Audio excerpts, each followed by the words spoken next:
Good afternoon, and welcome to the Aspen Institute's No Child Left Behind Commission, or the Commission on No Child Left Behind. This is a continuing series of hearings that are being conducted by the Commission to look at the continuation of some of the important reforms that are embedded in No Child Left Behind, which was adopted now almost 8 years ago and adopted in a bipartisan manner by Congress and by the President then. We believe that there are many important and good aspects to No Child Left Behind, and we are now having to consider how we will go forward with efforts to reauthorize the Act. As most of you know, the President has issued his blueprint for education only about 4 or 5 weeks ago, which outlines an approach that the administration will take regarding the Elementary and Secondary Education Act. That blueprint calls for a number of changes which are in response to some of the Commission's recommendations in the past and will be influenced by the Commission's recommendations going forward. We're excited to have you here today to hear your commentary on the Act and on what changes to the Act might be important to make. The Commission is here representing all walks of the education community, some incredible people who have been involved in public education from all over the country and in all different arenas of practice. Wanted to welcome the Commission members especially. I've had the pleasure of working with them on the Commission now for about 8 months. Have had the pleasure of working with a number of them in the past in many different respects, the latest of which when Andres and I met in Los Angeles, I think it was. San Francisco? Stanford. Where? Stanford, not Los Angeles, Stanford. And made a presentation about dealing with low-achieving schools. You know that it's part of this administration's important agenda. And today we're in New Orleans, where I think we have one of the more vibrant efforts to address low-achieving schools. Through the leadership of Paul Vallas, our superintendent of the Recovery School District, we have taken over most of the schools in the city of New Orleans.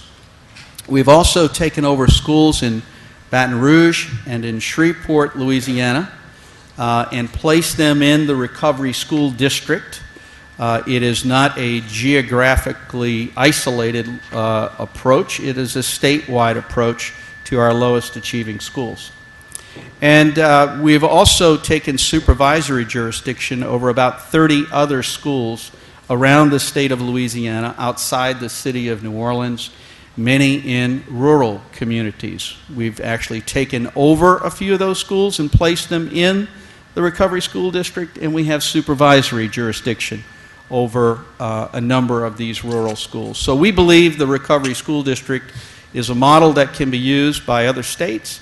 It can be used on a city-wide basis. It can be used in a rural basis. It can be used in a number of different approaches. You'll probably hear more about that today, but I will say that probably the most interesting part of what we're doing in the city of New Orleans is we're trying to change the way that schools are run, not just what goes on in the classroom with teachers, but we're trying to change the way that they are managed by principals and the way that a district manages the principals who run these schools. The basic principle of our operations, our concept of operations, is that when a principal runs a school building, creativity and innovation can grow within that school building. When a principal is interfered with or directed by a district or a school board or by the community at large, innovation and creativity will not usually follow. That is the underlying premise. Now, we have a lot of charter schools in the city of New Orleans and in the Recovery School District. Probably 65% of the schools that are in the district are charter schools. And a lot of people think that the Recovery School District is about charter schools. And I would argue that it's not. It's not about charter schools. It's about how you govern schools. And charter schools are a way of governing schools. It's a way of giving a principal the autonomy and the responsibility and the flexibility to do their job. But there are other ways. There are traditional schools where that can happen too.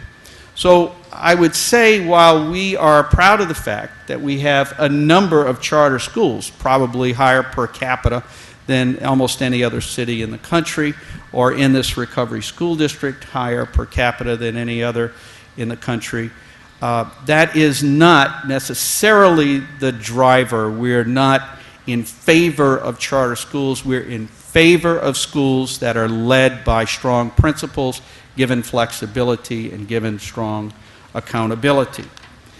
I think the last point I would like to make before I turn it over to Delia is that in New Orleans, we're also proud of this Recovery School District because it is different from the traditional state takeover.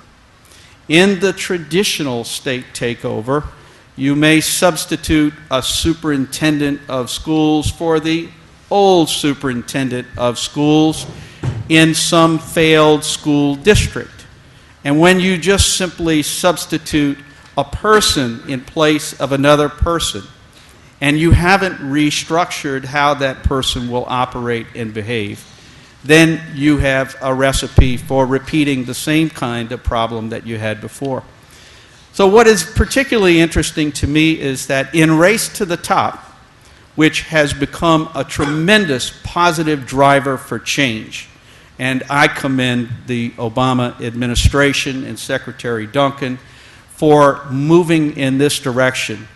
It has caused a lot of states to look at this idea of takeover of low-achieving schools, but not takeover in the traditional fashion. So Michigan has adopted its equivalent of a recovery school district.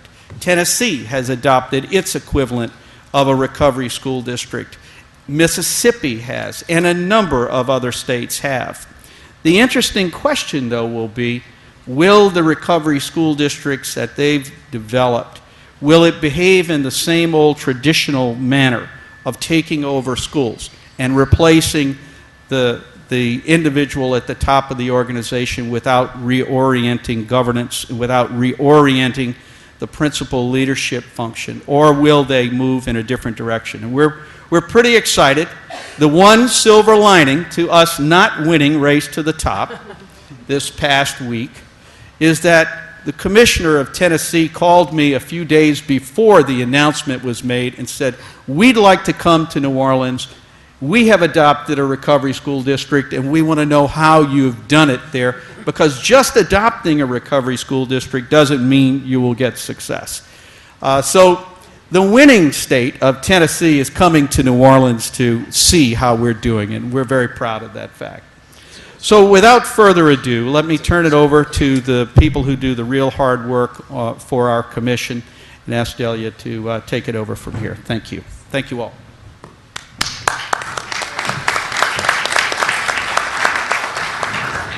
Thank you, Dr. Pastorek. I'm Delia Pompa. I'm Vice President of Education at the National Council of La Raza, and I have the fortune of chairing today's commission hearing. I want to start by saying I didn't get to vote in Race to the Top, and you would have had my vote. But we are fortunate, we are very fortunate to be in Louisiana today. The work that you have done, and when I say you, I'm talking to all of you in the audience, is work that the entire nation is following. And we hope to learn a lot from you today, and certainly your leader is a leader to all of us in the country, and we're very fortunate to be in this state today. I think, are preaching to the choir, you and us. But I think it's good that the choir make sure that we're singing from the same hymn book. And I think, unfortunately, in some ways we have been. I think we all are concerned about educational reform because of the persistent gaps in education we see in educational achievement. We're all concerned about low achievement overall. We're concerned about the persistence of low achievement in certain schools in this country. We're concerned that the graduation rate is stuck where it's been for many, many years. And beyond that, as we talk about college-ready standards, we're looking at, on average, kids taking 6 years to graduate from college, and that's those who do graduate from college. We're looking at kids who many of them aren't making it out of the first year of college, even though they've enrolled there. So we have lots and lots to worry about as educators, and a lot of challenges. In those challenges, I think, as educators, we find the silver lining and know we have a number of opportunities. And the reauthorization of the Elementary and Secondary Education Act, or the reauthorization of No Child Left Behind, is one of those huge opportunities that we have to learn from the good that has happened since the passage of No Child Left Behind, and figure out what it is we need to tweak, what it is we need to change, so that we can reach that goal of high achievement for all students and the possibility that every child in this country can go to college if they choose to do so. So that's what we're here to talk about. We're here to talk about how we make that change, how we improve education for children. The Commission is tasked with coming up with a set of recommendations before the reauthorization. And in doing that, we've had a number of conversations about the context we find ourselves in.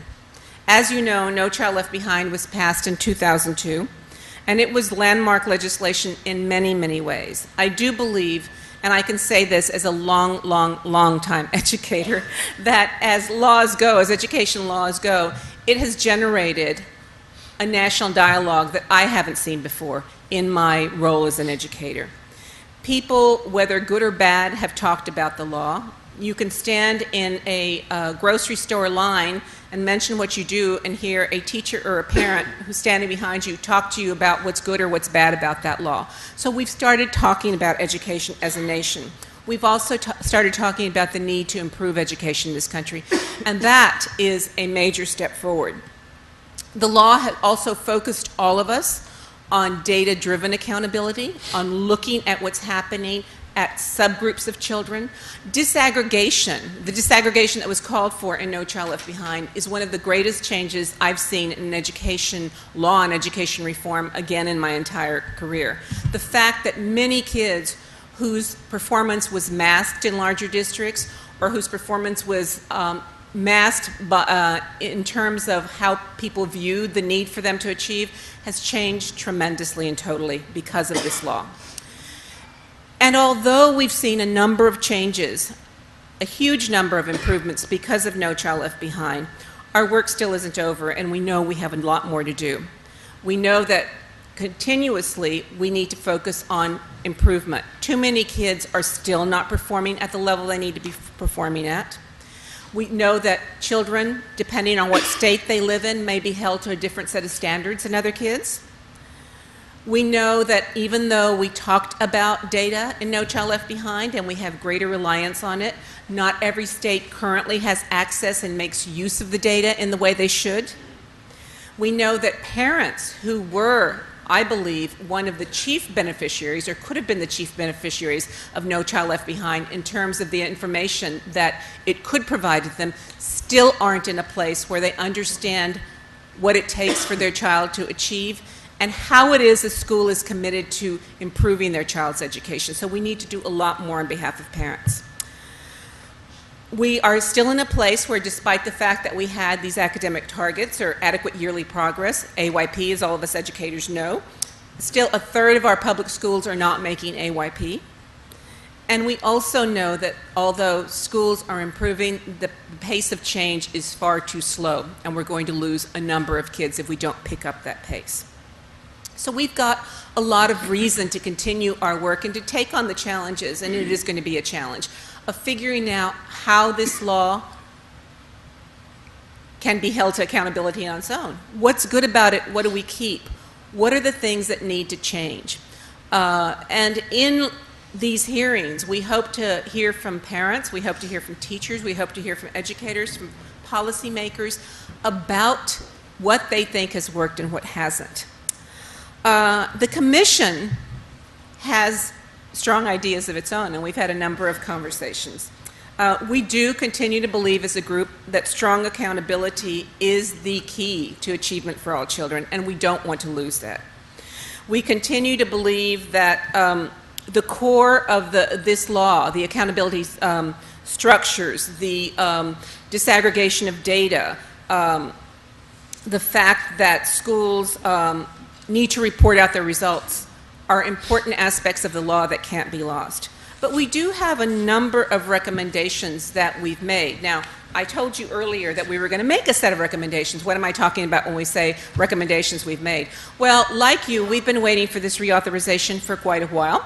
And so in 2007, when we thought reauthorization was around the corner, we had a set of recommendations that we issued. And so those recommendations talked about allowing growth models that allowed states and districts to measure individual student learning gains rather than just outcomes, the final outcomes. We talked about requiring states to put in place longitudinal data systems. Another one of our recommendations in 2007 was that standards, math and reading standards, be developed around college entrance and college graduation and careers. We also talked about, around that, having model standards across the nation. And also, we were very concerned and made strong recommendations about improving the quality of assessments. Well, we like to think that we had some impact, even though there wasn't a reauthorization. And since then, there's been a lot of progress on all these fronts.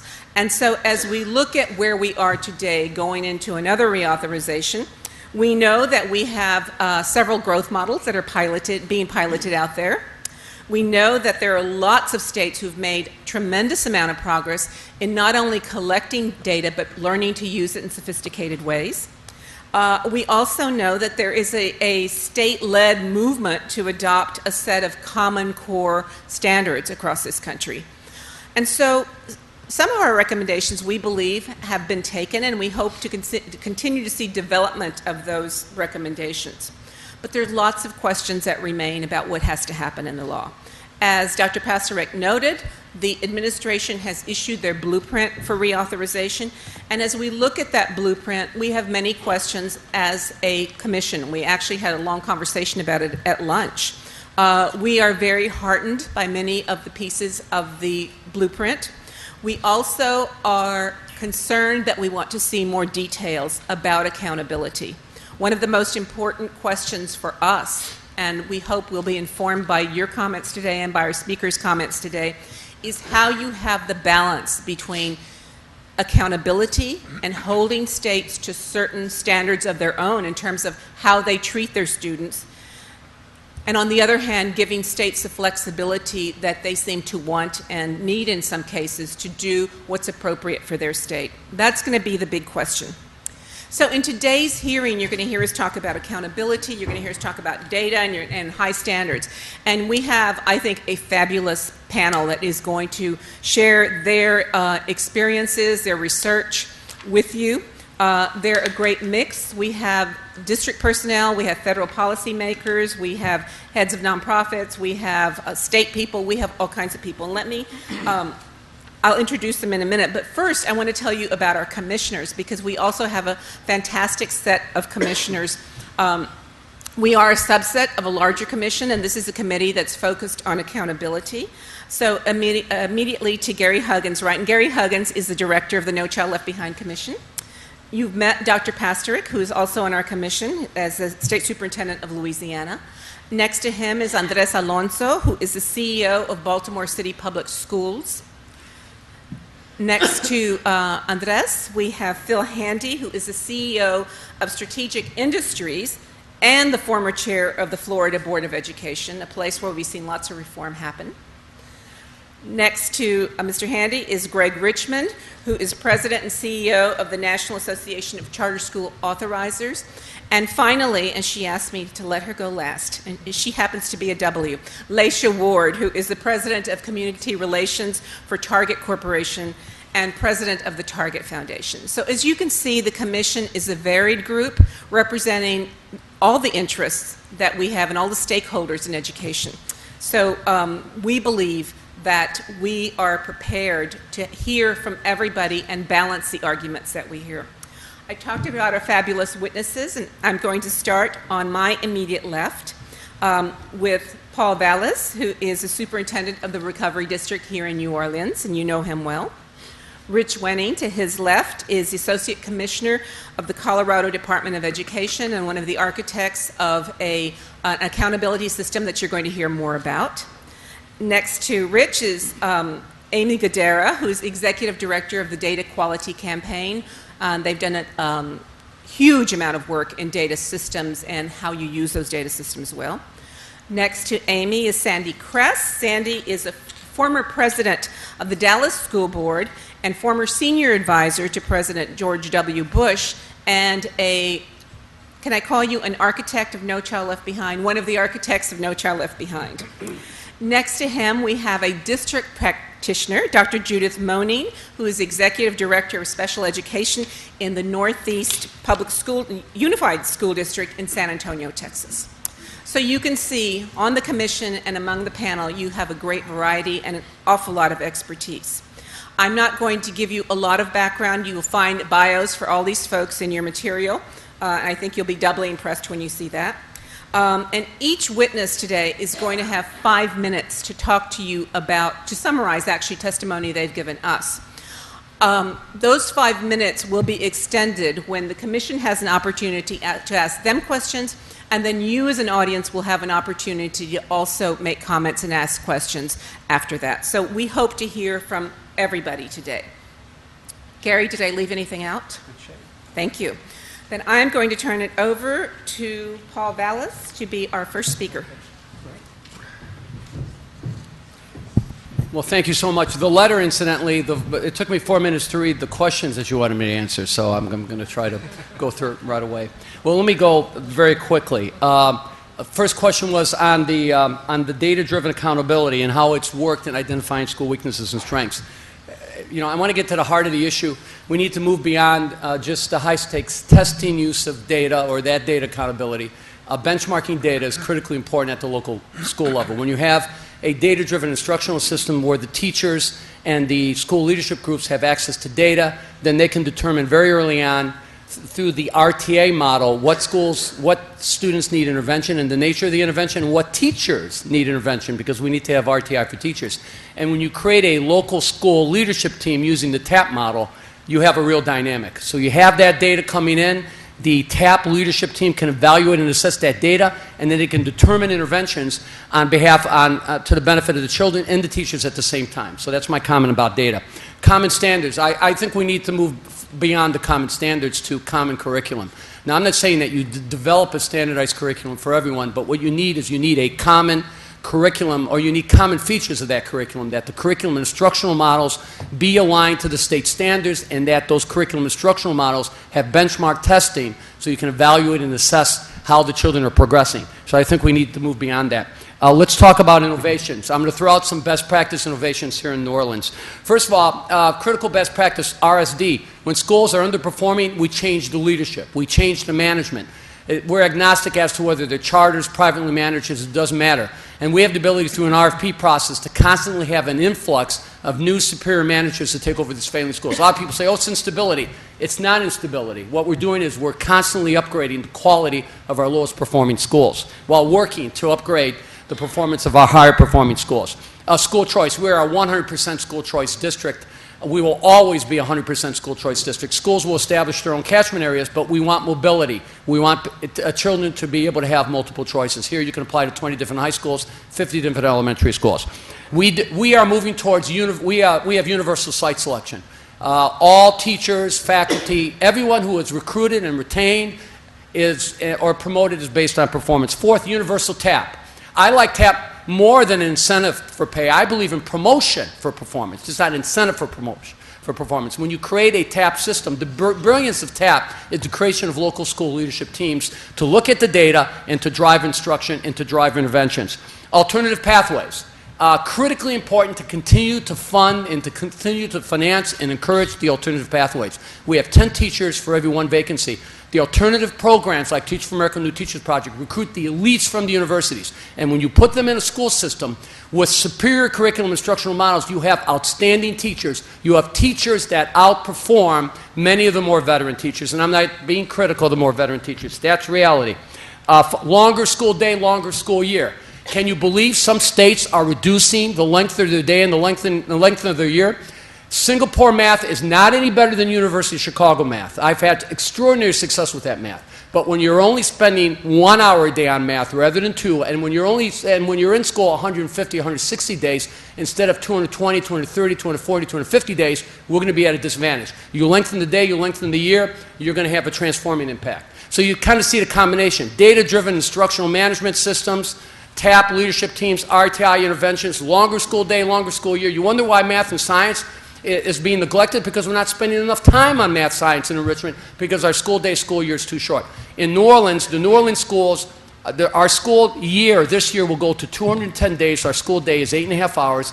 We have children in school 34% more time than is mandated by the state. Now, what should the federal government focus on in the reauthorization? The following. It should be promoting a revamping of the assessment systems so they're based on value added, just what they're doing, but they need to be promoting the establishment of data-driven local instructional management systems that use benchmarking. And they need to be funding things like TAP to create the local school leadership teams and RTI to manage those interventions. Second, you need to have alternative pathways. We have got to expand and continue to expand the pipeline of new teachers, of alternatively certified teachers, alternative pathways. We need to expand the pool. What the expanded economy did the last 20 or 30 years, by providing greater access to women and minorities to other professions, is they robbed the teaching profession of its best and the brightest, because 30, 40, 50 years ago, schools could wait to the best and the brightest to walk into their doorsteps. But the expanded economy created much greater competition. So we have to expand the pool and we have to nurture those programs. And don't let anybody tell you that, oh God, these teachers are inexperienced and they can't perform. Because they are so good, they work like, we would have never have been able to extend our school year or extend our school day or done all the interventions we did had we not had schools that were dominated by these young people, the elites of their colleges and universities, who actually thought a 175 school day and a school year and a 6.5 hour school day was like part-time work. So that you need to have that dynamic. And finally, the federal government has got to force districts to lengthen their school day and to lengthen their school year. We are not going to be able to close the gap no matter how effective our curriculum and instructional models, no matter how effective our benchmarking, no matter how effective our assessment systems are, if we do not have the additional instructional time on task. So we're not neglecting math and science, so we're not neglecting children who are in need of accelerated learning, and so that we are in effect closing the gap. In New Orleans, 85% of the children who returned to the recovery school district were in Tier 2 and Tier 3. And half of those kids were in Tier 3. That means 3, 4, 5 years below grade level. 17-year-old kids reading at the 4th grade reading level. You cannot close that gap on the school day that's based on the Farmer's Almanac. Thank you. I told you we were going to hear some good things. Rich? Well, thank you for inviting my testimony at today's hearing. And I'm going to provide my remarks in the context of Colorado's effort to create an aligned federal and state accountability system. And we believe that states with accountability systems that meet some specific design elements, and I'll touch on those, should have substantial latitude in implementation so that they support local and state performance management purposes, and I'll describe what I mean by that. The basic idea here, though, is that the federal government should hold states accountable for performance, and that states should hold schools and districts accountable. Education accountability systems have 3 basic components: rewards, sanctions, and public reporting. Colorado's approach to education accountability attempts to balance these components to promote local ownership of high-quality performance information. And we believe this local ownership drives insight and action by users, students, parents, educators, business leaders, all members of the community. The key is supporting a common understanding among them. Colorado believes the results we expect must start with the end in mind, and that namely is our statutory bright line principle of 100% of students becoming college and career ready by high school graduation. The universal goal clarifies the business that we're in education, and it clarifies the focus of our accountability and performance management systems on one simple concept: maximizing every child's progress towards that destination of college and career readiness. And we're pleased to see that concept in the President's blueprint. However, the blueprint's use of a 2020 date is a bit puzzling and unclear to us. We feel strongly in Colorado that an arbitrary date certain is not helpful for states to calibrate their accountability systems, and this is because of a simple fact. A very credible date exists for every student, namely their graduation date. And growth models make it possible to establish ambitious growth expectations for every student based on what they need to be on track to reach that common destination, and we can roll that up for state and federal purposes. The clarity of the goal of readiness by exit, particularly in the context of common standards, supports an essential, powerful, and ongoing conversation between a parent, a teacher, and a student about how much growth a child is making and whether it is good enough. And that fundamental conversation is what we've got to strive for. Also, how a parent and a child and a teacher can work together to ensure that student goals and standards are met. So I refer to this capacity to engage constructively in this profound conversation and use information to make adjustments as performance management capacity. And we have to be interested in that at the student level all the way up to the national level in terms of the conversations that we have about student performance and our expectations. The availability of outstanding instructional improvement technologies and social collaboration technologies, and importantly, incentives for using them, particularly through initiatives focused on teacher effectiveness, represent vital tools and opportunities for breakthrough improvements. And thanks to advantageous timing and major advances in technology coinciding with unprecedented federal resources, we think the nation's in a position to provide students and educators the tools they need to achieve the results we expect. And I believe that we're primed to bring about breakthrough educator collaboration about performance and practice. Underpinning the collaboration in Colorado is a broad and new public conversation about performance fostered by SchoolView and the Colorado Growth Model. And I provide some images in my written statement that you'll be able to take a look at online, I understand. SchoolView and the Colorado Growth Model are state-owned tools that run on open source software, and we're happy to share them with other states at no cost. And we're pleased that several other states already have adopted our growth model, promoting cross-state collaboration and comparisons. Massachusetts, Indiana, and Arizona, for example, have adopted the same approach to growth.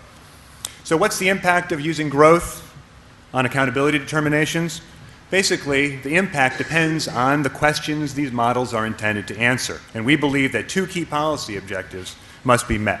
The ability to make normative judgments about the relative effectiveness of particular schools and educators, and the ability to make criterion reference determinations about the adequacy of student growth. In the context of the Colorado Growth Model, adequate growth to catch up and keep up is a far more rigorous performance expectation than the annual percent proficient and advanced. So, federal policy can promote dramatically improved student outcomes by ensuring a coherent accountability system focused squarely on building the performance management capacity of stakeholders. For this to happen, the federal role in local school management decisions must be redefined in a manner that recognizes and respects the essential role that teachers, principals, local educational agencies, and states need to play if we're going to make sustained high performance the norm. And federal policy can either support or hinder that understanding and ownership through the metrics established and the rewards and sanctions put in place. In my written statement, I provide an outline of design elements for a reauthorized accountability system based on the bright line principle of all students ready by exit. This would eliminate the arbitrary 2014 date currently in place and allow each student's needed timeline to become the focus of parent, educator, and policymaker focus.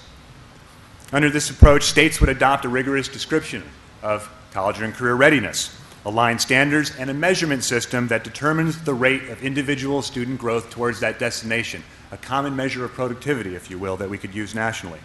States would be accountable for making necessary statewide progress toward the goal and would accordingly hold their districts and schools accountable for progress. And states would specify the number of years any school or district could remain in the bottom performance levels without losing authorization to operate. States would publicly and transparently report the performance of students across the state, in each school and district overall, and importantly by disaggregated group based on growth and status metrics established.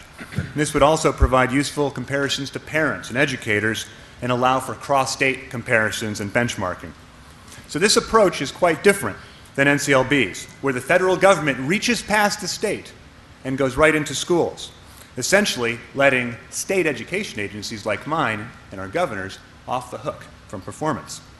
As we reauthorize the Elementary and Secondary Education Act, it's critical that we get the federal, state, and local role right to give states sufficient earned latitude to build the performance management capacity of their stakeholders to achieve the breakthrough results we expect. Incremental change in this relationship will not even come close to the unprecedented productivity expectations we have for public education in America. Thank you. Thank you.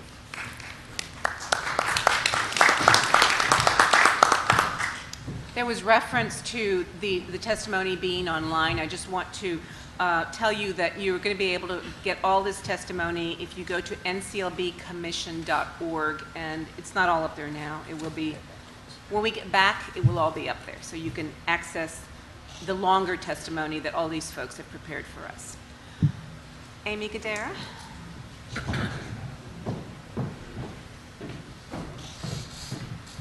Good afternoon. It's an honor to be here today to reinforce the vital role that data can play in ensuring that every child in America graduates college and career ready, not just child ready. As was mentioned by Delia in her opening remarks, one of the most transformational legacies of No Child Left Behind was the reporting of disaggregated data. This not only provided incredible transparency, but it spurred conversations that we had never had in this country before. And it also really launched the beginnings of the state longitudinal data systems. 8 years later, thanks to incredible leadership and hard work and a lot of partnership between the federal and state governments, states have made incredible progress in building these longitudinal data systems. And we can now have the conversation that we're having today about how do we transition the conversation about reporting on static proficiency, minimum proficiency rates in some ways, into much richer measures of college and career readiness. And the question for me today, as we talk about data systems and this reauthorization, is how do we really fuel a next generation of this law that encourages a culture change in education, that changes us from being a compliance-focused, using data only for compliance focus, to really focusing on using this information to continuously improve our efforts to improve student achievement of individual students, but also for system performance. States have the capacity right now to start producing these richer measures, and the question is, how do we get the incentives right through the reauthorization of this law to encourage this to happen? I want to take a couple minutes before launching into some very specific recommendations I'd love to talk more about in the question and answer time, by really giving a sense of where we are in this country, because it's also important to focus on the progress that states have made. In 2005, when we first started reporting progress on states investing in their longitudinal data systems, no state reported that they had all of the 10 essential elements of a longitudinal data system in place. This past year, when we issued our latest report, of course I have handouts, we found that 12 states now report having all 10 of the essential elements. 38 states report having 8 or more, at least 8 of the essential elements, and only 2 states have 5 or fewer than those elements. That's incredible change in our capacity in this country to collect richer, robust, longitudinal data in a very short period of time. And states are to be applauded for taking this effort and taking this challenge on. Equally important is the progress that states are continuing to make. Every single governor and chief state school officer in this country has committed to having a complete longitudinal data system in place by 2011. That changes the entire conversation that we can have about the role of data in this reauthorization and how we develop richer measures for accountability purposes, but what I think is even more important, not just for accountability, but for fueling continuous improvement. But what's important to realize is that data are only useful when they are transformed into actionable, user-friendly information that stakeholders know how to access and know how to use in their daily decision-making. We also, the campaign, provided a new roadmap for states to look into, what we call the 10 actions to ensure effective data use. And when we surveyed across states this past year, we found that states have a long way to go. These 10 actions focus on three main buckets, if you a technical term. One is to really ensure that we have the capacity of K-12 data systems to not operate in a silo, but to have the ability to follow individual students from early childhood through K-12 into post-secondary education and into the workforce.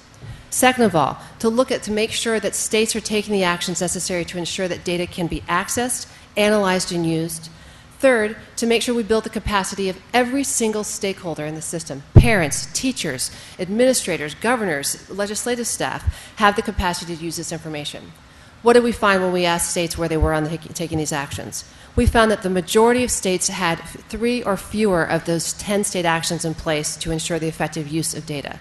We basically have a lot of states who have built the capacity to collect information, but that information doesn't do anyone any good if it sits inside a data warehouse and is not used. We're finding that only 9 states actually get individual student progress reports into the hands of educators, and fewer than half of the states provide stakeholders with aggregated statistical reports. The information's there, it's not getting into the hands of people that need to use it. While 33 states have made incredible progress and now can connect their K-12 and their post-secondary data systems, we found that only 8 states have the ability to follow their K-12 students into the workforce.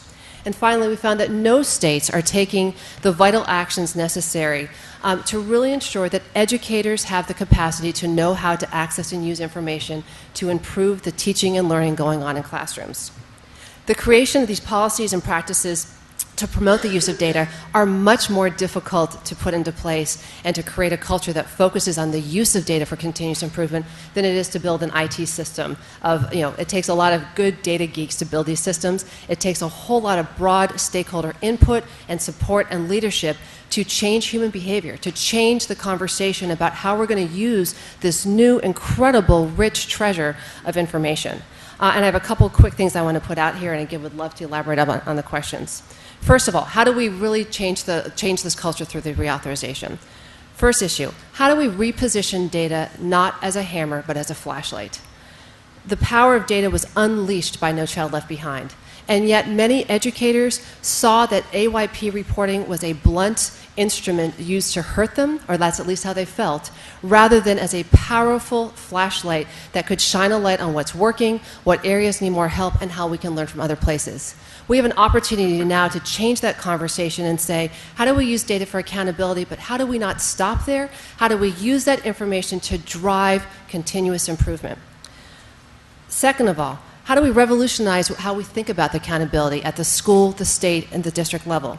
Given the incredible increased capacity that states now have with these data systems, we can think entirely differently about how we do capture AYP. How do we define a highly qualified teacher? And a couple examples.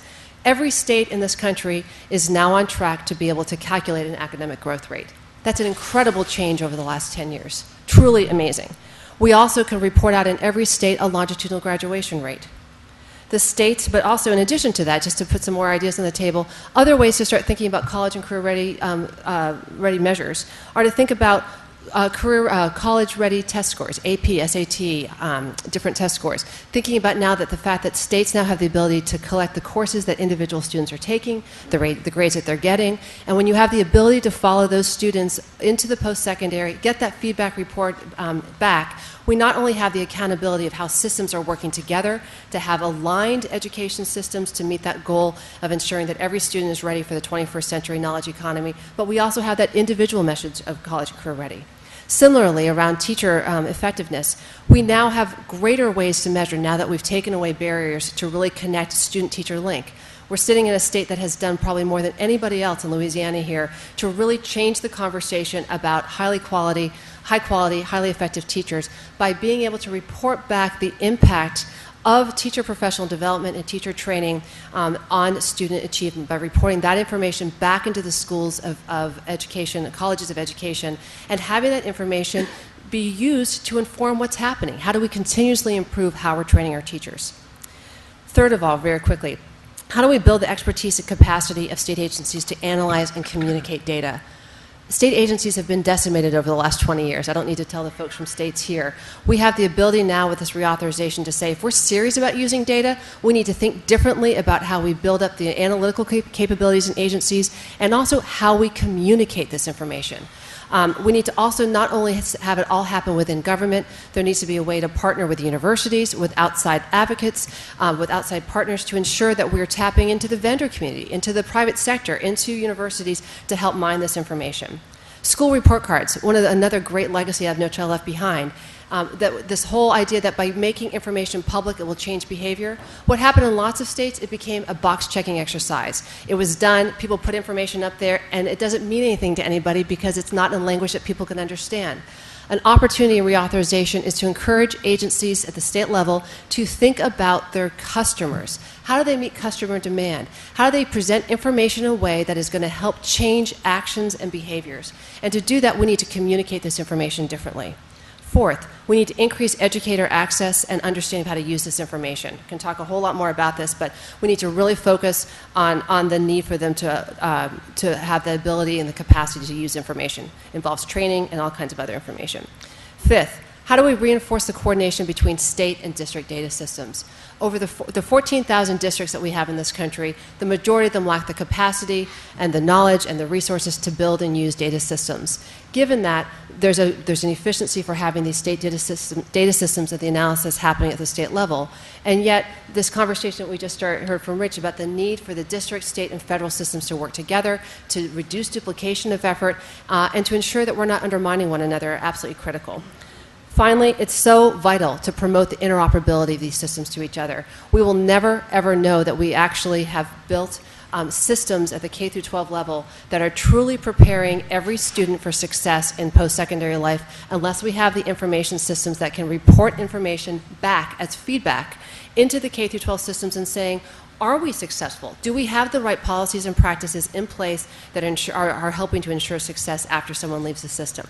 These data systems in K through 12, post-secondary, and the workforce have been built in silos. They're not interoperable. They're not built against common data definitions and standards. And so there's needs for that, to have the technical conversations. But even more important is a need for policymakers to be involved and the political leaders to be involved to say there's a common goal across our state in building these data systems and building these systems that are aligned.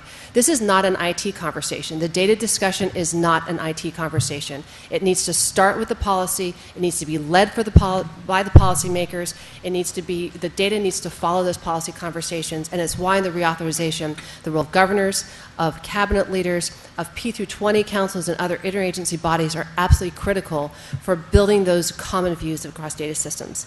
And my final point is, I wouldn't be on record without saying that we also need to take advantage of the timing to clarify the FERPA and other privacy laws, that states are spending a lot of time trying to figure out how these different laws work together. Anyway, thank you for the time. Reauthorization provides an incredible strategic opportunity to build on lots of the conversations that ARA started, and I look forward to the conversation, so thank you. Thank you. Sandy Kress?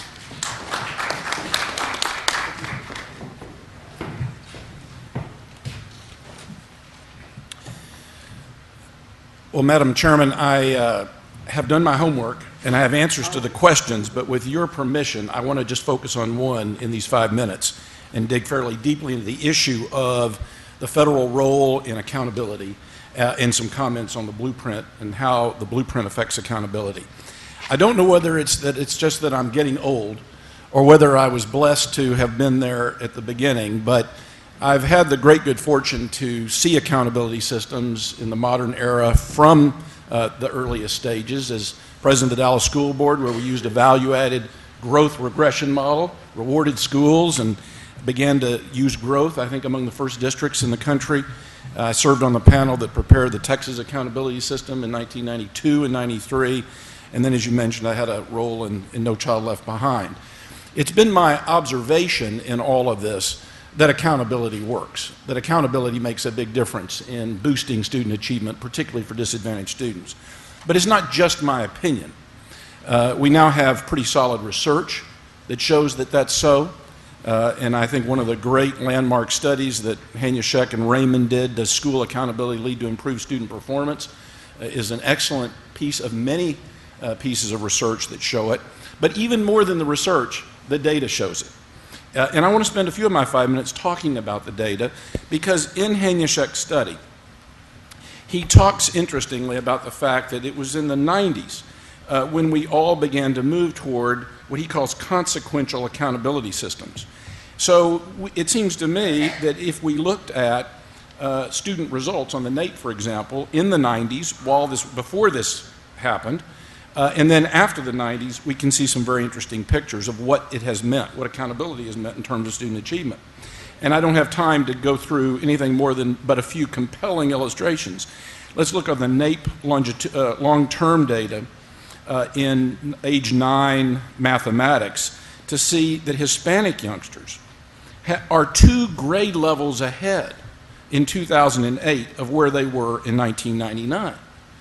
It's just a remarkable gain.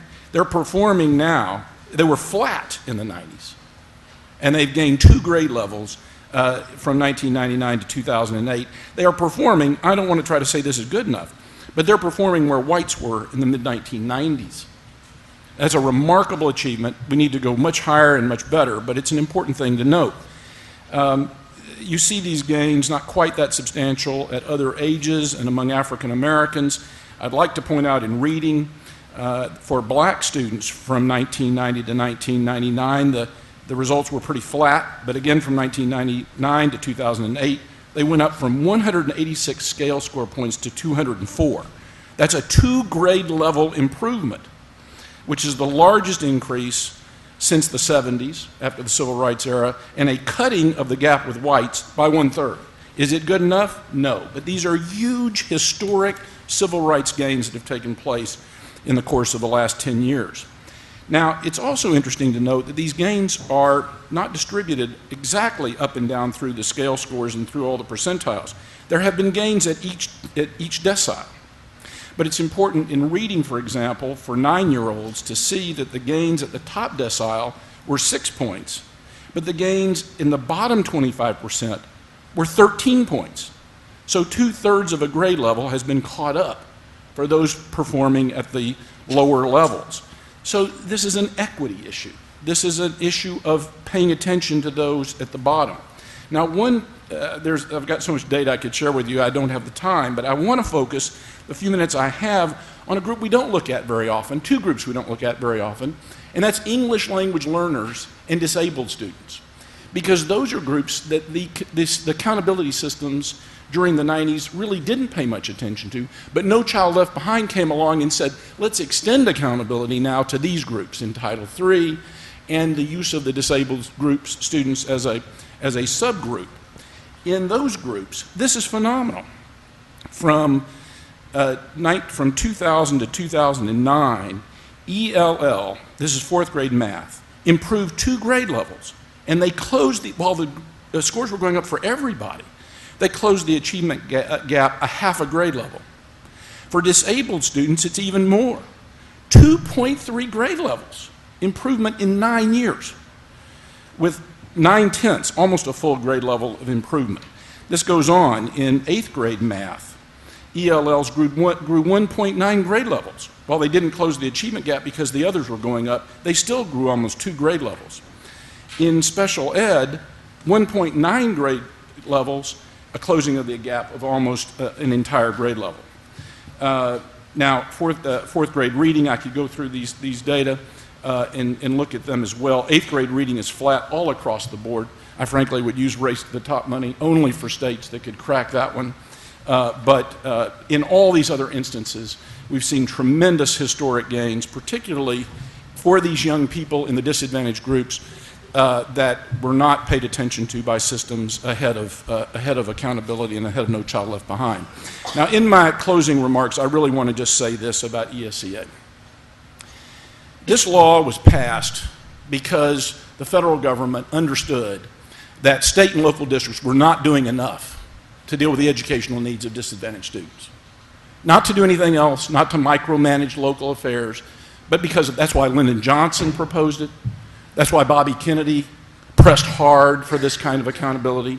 That's what brought George W. Bush and Ted Kennedy and the others together around No Child Left Behind, to close the achievement gap and raise the education of disadvantaged students. And we've had some success, as this data suggests, in the last 10 years with accountability systems in those willing states, and now through No Child Left Behind, spreading accountability across the country. We have a lot of things to talk about on accountability. We can talk about rewards. We can talk about effective teaching. We can talk about the better use of data. All kinds of ways about making accountability work better.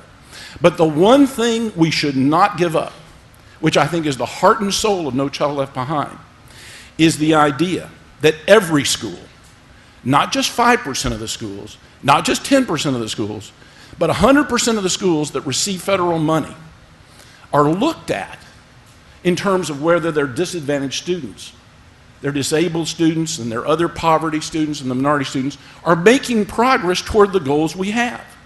Now that can be grade level, or increasingly it can be college and career readiness.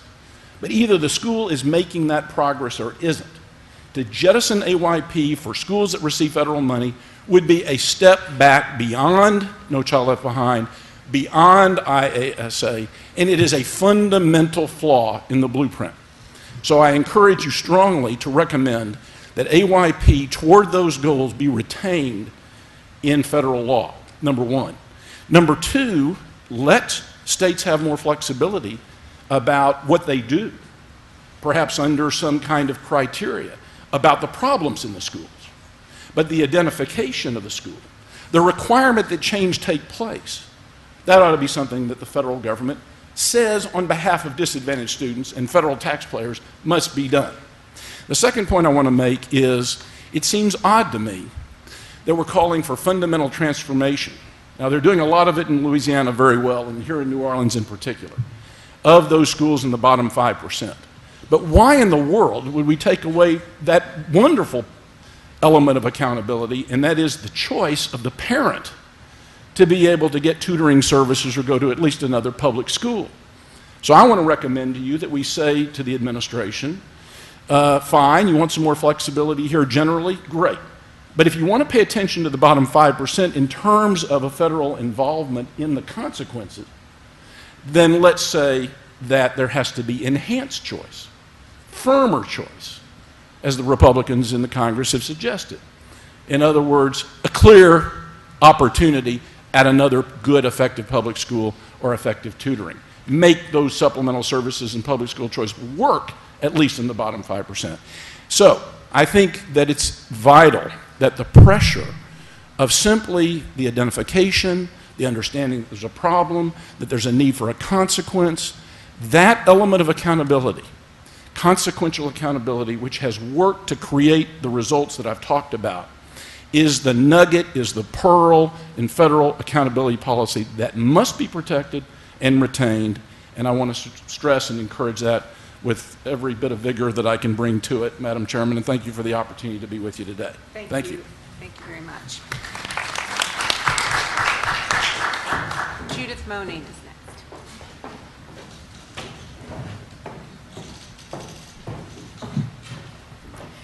Good afternoon. I stand before you today as a voice from the field. I come as a practitioner who works with classroom teachers and school principals on a daily basis. And I come as a representative of a large urban suburban school district that has achieved success under No Child Left Behind. The impact of that law in my school district cannot be overemphasized. We have become, in the past 8 years, a highly inclusive school district, a district in which every child has access to the state standards within a general education environment. Over 80% of our students with disabilities are educated in general ed for over 80% of the school day, and 52% of those students are not removed from the general classroom for anything. Any service that they receive comes directly to that classroom. We have seen these benefits of inclusion apply to all groups within the category of special ed. And I'm particularly referring to a group that I find the most difficult to include, those students with significant emotional and behavioral disorders. We have closed during this time a separate campus for such students and been recognized by our state education agency as having a promising practice for including those students. And of course, along with inclusion, we have seen their achievement increase. Today in Northeast, we measure our success as a school district by looking at the success of each and every student.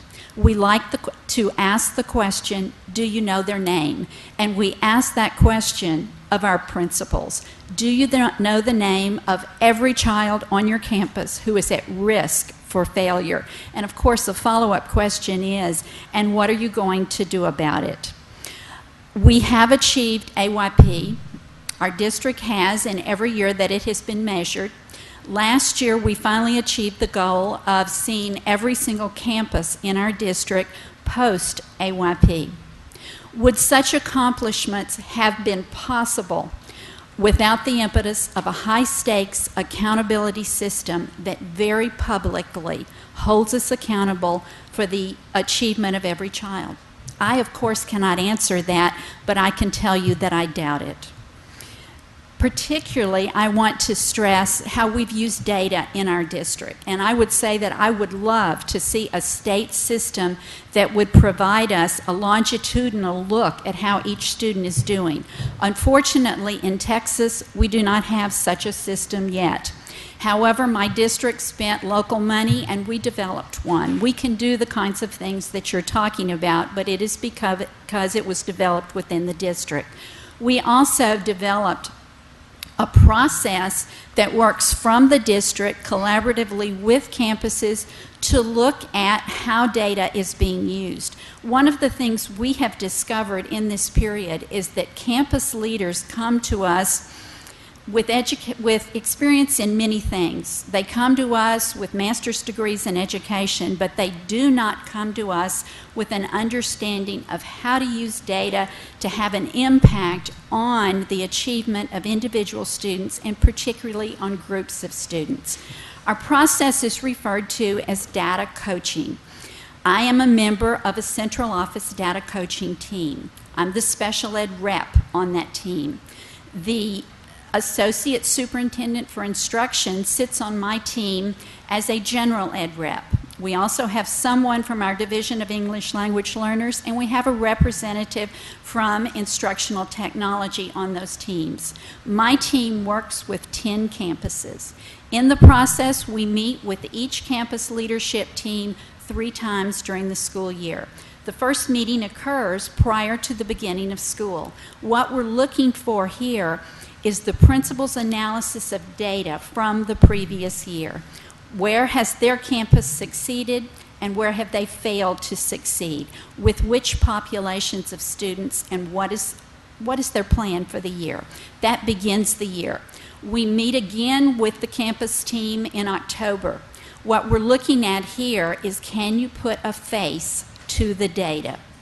We ask them to bring in lists of students by name, disaggregated by student group, who are of concern to the campus. Can you tell us with which population are you most concerned? What is the subject of that concern, and what are the specific state standards that are of concern when you look at that subject? And what's your plan for addressing that? We meet a third and final time in February, which is prior to our state testing season. You know, in Texas, they say that testing is an art form. We have been testing, as Sandy indicated, for a very long time. We do it well. In February, we are looking at the performance of students that were identified as at risk in October and looking at how they measured, have they measured progress on district administered benchmark tests. Are these groups of students on track to pass come April? If not, what does the campus plan to do? And a very particular question we ask is, what can we do to help you? And that includes a variety of supports. Data has been a critical piece of addressing progress in our district. We've seen many changes in Northeast in the way that students with disabilities are instructed and assessed, and certainly inclusive environments are a very important factor. With inclusive environments, co-teaching and other inclusion supports have become the way in which we do business. We have seen general education staff assume ownership of the achievement of students with disabilities. We have developed a structured decision-making process to guide IEP teams as they make decisions about supports and testing for students. We have seen our students with disabilities become included into campus-wide tutoring and focused intervention efforts. We have supported that using early intervening services dollars from our federal IDEA B funds and now with our ERA funds, and we are incredibly grateful for that. That same fund of money has supported the development of a district-wide response to intervention system. And I can tell you our RTI system is working because we have seen a decrease over these 8 years in the percentage and number of students who have been identified for special education. We have eliminated alternative curriculums for students with disabilities, and this year we estimate that those IEP teams will raise expectations for students with disabilities. I can measure that because we have the data that says we are placing fewer and fewer students on the modified version of the test, the 2% test. Finally, a couple of suggestions as we look at reauthorization of ESEA. Certainly, we must continue to hold states, districts, and schools accountable for the achievement and performance of students with disabilities on rigorous assessments of state standards. Along with that, we must continue to monitor the progress of those students in comparison to their typical peers. We support growth models that are appropriate. Schools and districts that are moving in the right direction, that are using research-based practices and doing the right things, do not need to be penalized as they move toward improving their systems. We would also like to see increased funding flexibility. Currently, we have very limited flexibility. 15% of how we use our federal special education money to support efforts to restructure general education to better meet the needs of a diverse student population. And I guess my final recommendation, I don't remember who used the word collaboration, but I find that it is huge. We would like to see strategies developed that would encourage and make possible not just joint funding, but collaboration around strategies that will benefit all students who are at risk, including those students with disabilities. If you ask me what is my biggest learning in the last 8 years, it would be around collaboration. As a district leader of special education programs, I have learned that I cannot do it by myself. I cannot do it without the support, the collaboration, and the understanding of general education, of our curriculum department, of our Department for English Language Learners, from Title I. We must work together and make better use of strategies that we know that work, make better use of our funding. It is not easy to do the job that No Child Left Behind has asked us to do. It is very hard work. But it is work that can be done, and it is work that should be done. I thank you, and I do applaud your efforts in terms of moving No Child Left Behind in a direction that will allow us to continue to make the progress that we have seen in the last few years. And I thank you for this opportunity. Thank you. We're now going to move to some questions from the commissioners, and I'm going to take advantage of my role today and ask the first couple of questions. And this one's for you, Rich Wenning from Colorado. You, in Colorado, have piloted a very interesting growth model, and as we've talked about the balance between status and growth. A question I have is, how long is too long, and how do you determine that? And you alluded to the necessity for a conversation between parents and teachers and all involved. I guess my question, I asked you the broader question about the balance between status and growth, but also specifically a question there is, what about parents who don't have the capacity or opportunity to engage in that conversation? Who looks out for those kids? Who's accountable? And how do you build that into your system? Thanks, Delia. I'll start with the last one first, and that is we have to make sure that every parent can engage in that conversation. Many of our students have guardians that aren't their parents. The conversation we want to have happen doesn't change, though, and we need to make sure that every parent can understand their child's progress, whether it's good enough. And when we say whether it's good enough, we talk about catch up and keep up and move up. Is the progress the child's making good enough for the child to catch up if they're not proficient? Is it good enough for them to keep up if they are? And that's something that No Child Left Behind let a lot of tension off, right? And in our state, half of our low-income students that reach proficiency aren't making enough progress to keep up. And then, is a child that's already proficient making enough progress to move up to advanced levels of performance? And we need to make sure it's a very simple conversation about whether a child's making enough progress to catch up, keep up, or move up, what the school can do about it, what a parent or guardian should do about it, and whether the school's any good at getting it done. And so we disclose all that information in very easy to understand language in multiple languages, so that really every parent can access that basic conversation and engage in it. We've confused parents and public by using many, many different terms: growth, gains, value added, achievement. And you asked about the balance between status, which is another buzzword. What we're talking about here is the achievement level, right? How tall a child is, or what their overall percent, are they proficient, and what their rate of growth is. And in the end, we have a very simple concept that we're all familiar with, and that's rate times time equals distance. Wherever a child starts, where do we want them to get to? We have two variables: their rate of learning and how much time we have. And those are the two variables that we've got in place. So when we balance achievement versus growth, in Colorado, for school evaluation, we weight growth 3 times that of status. We do that because we actually want folks to pay attention to the most important thing, which is maximizing every child's progress. If you focus on status, then people try to maximize status, which you can do by playing games.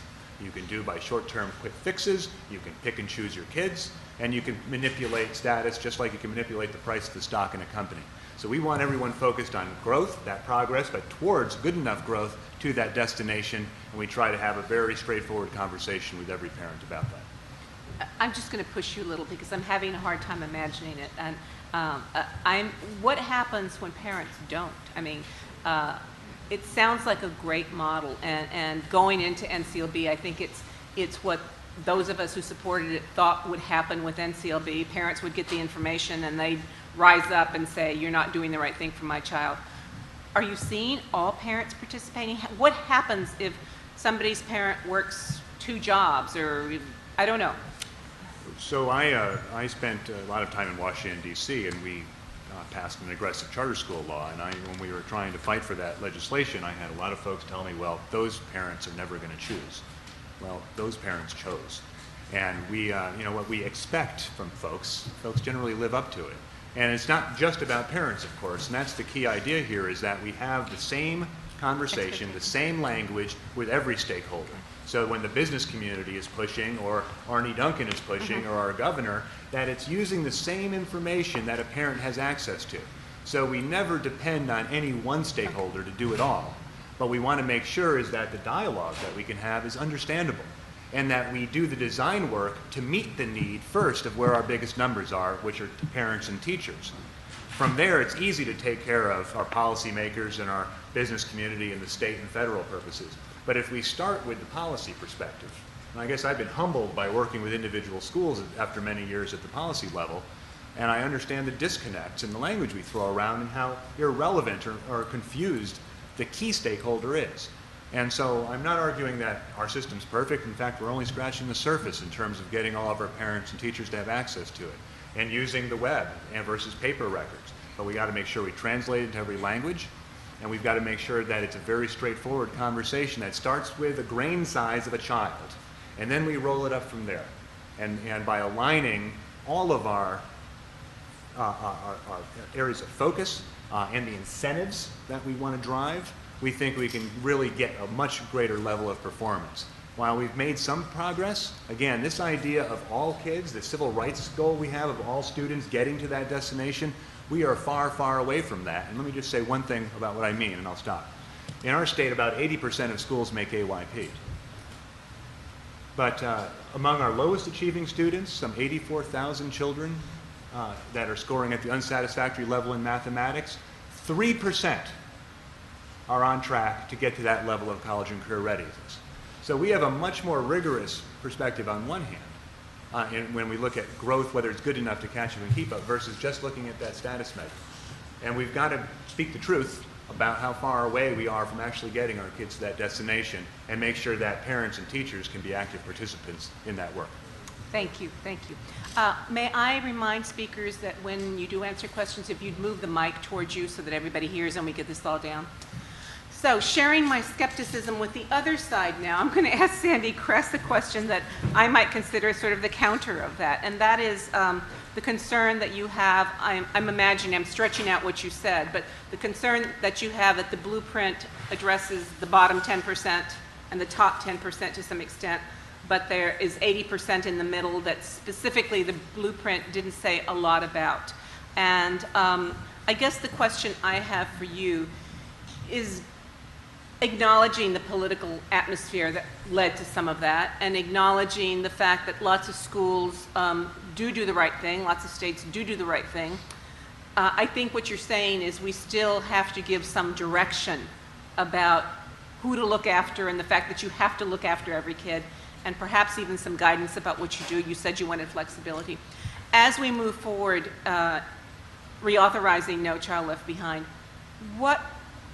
I know you'd say you'd keep it, some of it the same. You're an architect, after all, of No Child Left Behind. But if you were changing some things, what would you change in order to accomplish that balance of flexibility and making sure all kids are covered? And you're talking specifically about the schools in the middle. Yes. Well, I think the one thing I would keep, as I suggested in my comments, is sort of the structure of adequate yearly progress. That is to say that on the standards and the assessments that are used within the state, that there continue to be a measurement of how students are doing, disaggregated, so that if, and I would include much more robust growth in this and permit that. Obviously, Margaret Spelling's permitted it in modeling, but I think it ought to be more widely available if done according to these kinds of robust criteria. But in other words, to measure whether students are either on the path to are proficient or on the path to those goals. I can also see changing it over time, having a transition period from what we have now grade level to a new goal, and I commend the administration for this, of college career ready. So I can see ramping it up in that way. But having the rating, having the notion of whether the school is in need of improvement, in that some of its subgroups are not on that path, that ought to be retained. That there ought to be effective consequences, that ought to be retained. Having some criteria about what those are, that ought to be retained. But I think, going to your question, 1116 was what the best our poor little minds could do back in 2000, 2001. And I frankly think it can be improved. So if what we're dealing with is the desire on the part of states to have more of a role in defining what those consequences are precisely, having more differentiation in the consequences, using new research-based techniques, as long as they are effective, research-based, and go to the problem that Hispanic kids aren't learning, or that disabled kids are not learning, or learning effectively enough, I think that's a place where there could be far greater flexibility. that would respond both politically and substantively to this criticism of the way 1116 works. So I think that's a nice balance, Madam Chairman, that would be a way we could make some improvements and yet keep the fundamental pressure of accountability for getting all of our young people up to our goals. Thank you. Reluctantly, I'm going to give up the mic. I could ask these folks questions all day, but I'm going to turn it over to my fellow commissioners, and we're going to start with Mr. Pastorek. Thank you, Delia. And please speak into the mics. Let me start by acknowledging the folks in the audience. Many of us are from New Orleans, a number of us from around the state, and then we have some folks from outside of the state of Louisiana. But we're so honored to have the witnesses speak today. And we're also informed because this is a very important debate for us here in the state of Louisiana and very important, particularly in New Orleans. We have our state board member, Glennie Lee Buquet, stand up, Glennie, who is working at the state level around accountability issues. I see the superintendent of Orleans schools, the schools that are not taken over, Darrell Gilbert, stand up, Darrell. And a whole host of reform-minded folks in the audience who are looking for ways to master this accountability piece. And I wanted to start with Amy here because there is perhaps a non-obvious piece to all of this, and I wanted to draw this out with you. You know, this idea of data is a new idea in a way, and an idea that's been around for some time. So when we talk about accountability, in the past we've been talking about accountability. It's been focused on kids and it's been focused on schools. So we have kid accountability with high stakes tests. We have school accountability. We rate and grade schools and how they do. But we're now really rapidly advancing with a new use for this data. And this is what I would refer to as around teacher accountability, if you will. And that is, how do we use the data for teachers to become more effective in the classrooms? I would just say, as a matter of comment, the first wave of accountability, and the accountability that's called for in No Child Left Behind, is really around school accountability, status accountability, as you were talking about, Rich. And now we're moving to this growth accountability. How quickly are people growing? Is that happening at a school level, at a kid level? And then what's the relationship with teachers? And I would ask this sort of loaded question here, Amy. We're just now catching up with creating the data systems in the states to be able to manage the next wave of accountability, to be able to go to growth, to be able to look at teacher effectiveness, and yet states haven't even really implemented many of these reforms. They're catching up. They have commitments to get there by 2011. So we're asking for this very refined understanding and capability, and yet we don't have the systems really fully in place. So how do we square that with the decision to get all kids proficient by 2014, or now in the blueprint for education to get all kids college and career ready by 2020? How do we square those two competing challenges? So I think we basically have a case of building the airplane while we're flying it. And I think what the experience from the first phase of the data quality campaign, which was all about encouraging states to build these systems, I mean, the great spurring of action was No Child Left Behind. Some states, a few states had been leading that charge. Florida and Texas had been collecting longitudinal data, Minnesota, for a long time. But it was also a lot of cases in some of those states of collecting information and not using it. And states are still struggling with this using piece. That's why I think we have this opportunity right now with reauthorization to, again, have have a real focus on the use piece, and that we have experience from this first phase where states, and that's why I gave that example of how much change and capacity states have grown very quickly. We're talking 3-4 years that states have gone from having a few elements of a data system in place to having all 10 of the elements in place. And that happened because people, all of a sudden, there was demand for it. And because there was an external need for that, and it was also because all of a sudden we took the conversation about data and took it out of the basement where a lot of people were putting it, that this is an IT issue, this is about the data geeks, this is about buying something, and with bells and whistles, and all of a sudden turning it into, this is a conversation that governors need to have, chief state school officers need to have, that we need to involve every stakeholder, that parents and teachers need to have. And by saying that, and telling people you can't have the conversations that you want to have about highly qualified teachers, about increasing the rigor of high school, ensuring that we're graduating every child college and career ready. It was building that demand for the information at that point that allowed the capacity. I think the reauthorization, by focusing on the use, by focusing on those 3 things that we talked about in terms of the alignment and sharing of data across systems, of ensuring that this information is accessible. It's not enough to say to states, collect this information. The incentive needs to be in the reauthorization to say, don't just collect it, show us. And one of the ways, the most powerful ways that we can get states to demonstrate that they not only have the capacity, but they're actually doing something with it, is to ask them to publish longitudinal statistics in a public way that all of a sudden changes the conversation. It also potentially changes the entire conversation about how the federal government can collect information. All of a sudden, if you have every state posting rich longitudinal information on public websites, you've just taken away the need for the federal government to ask for a separate data collection. And you have an entire conversation about how do you get locals and states to do differently. But the bottom line to your question is self-interest. Self-interest is a really strong motivator.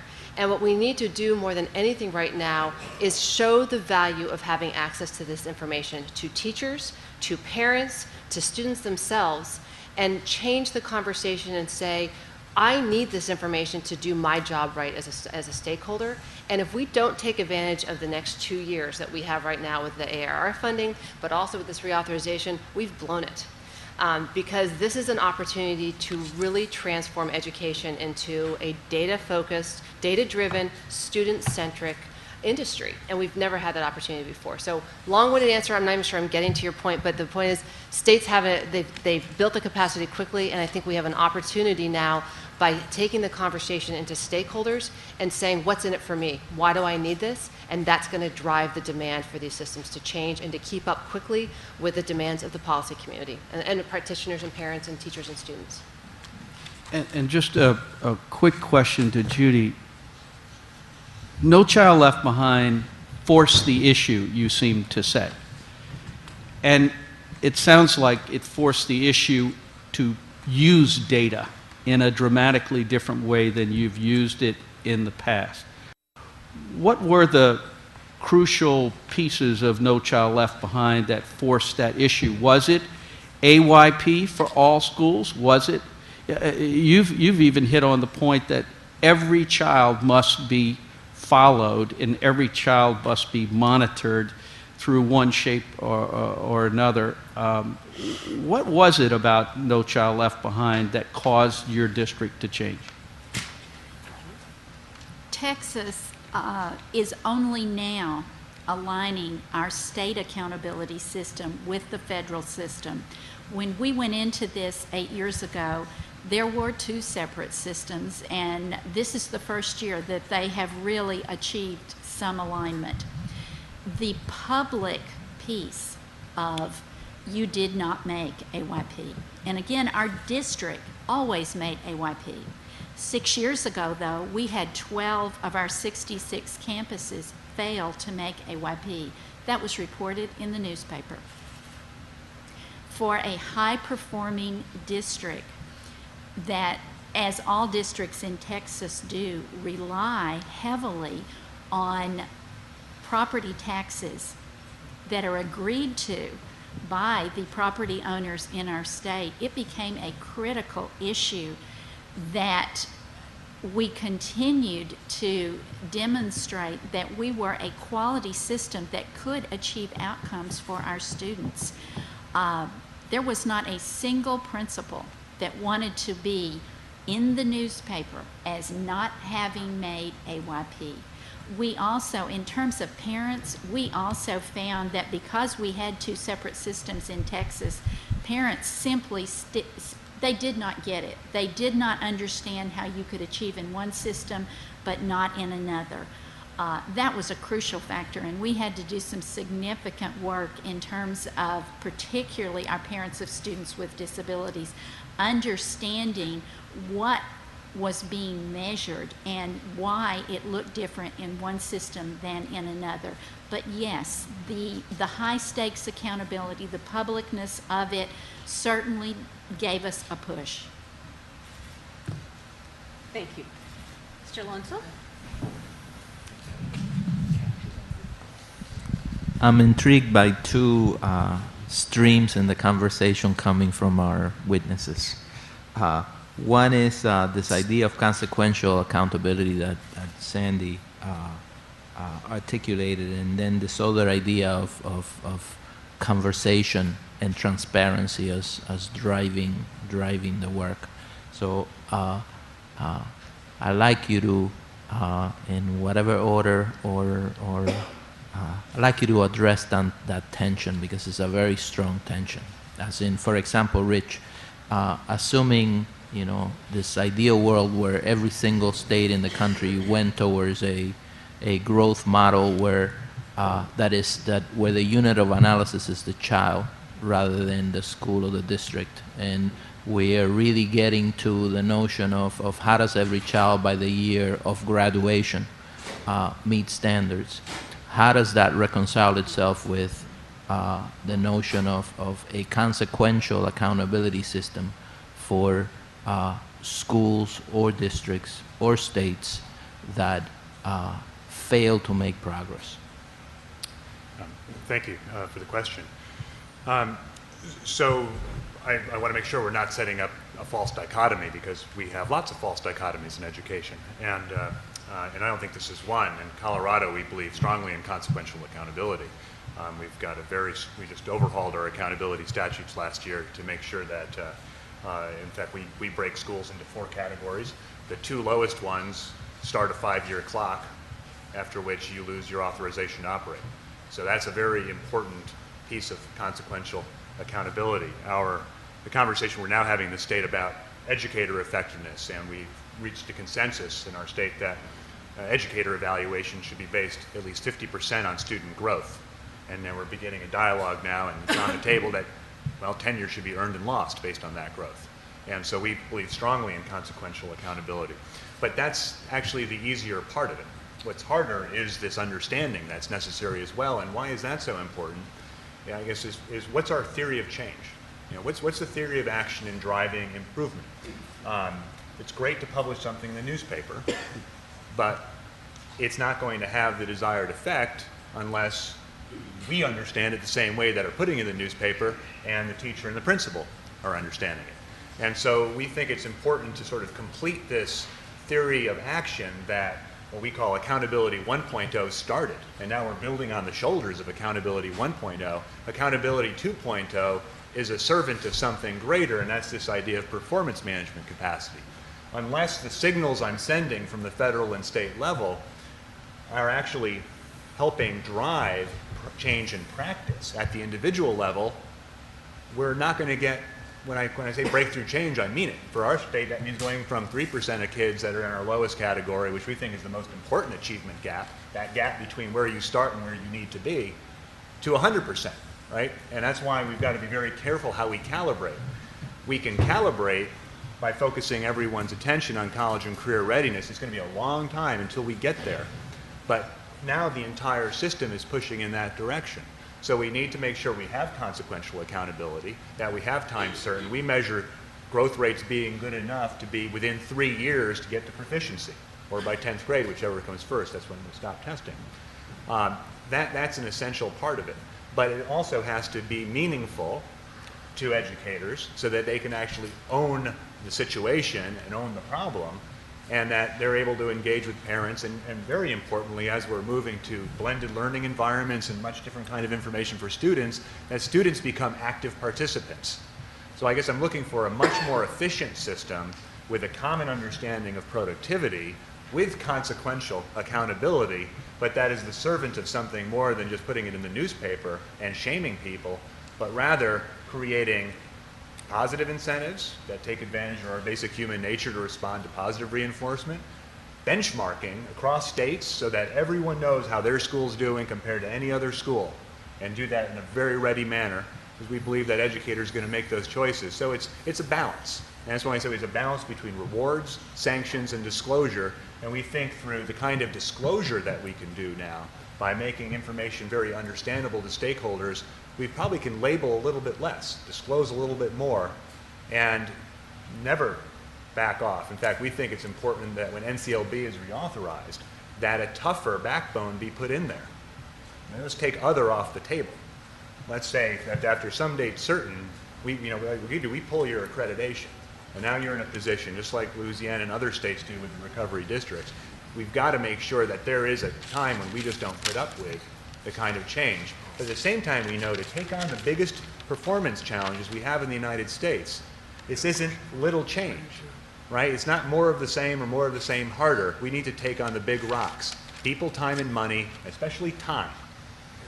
Right? And that's what we ultimately, something's going to have to give if we actually want to deliver all kids to that destination. And that's going to have a fundamental conversation about the use of time in this country.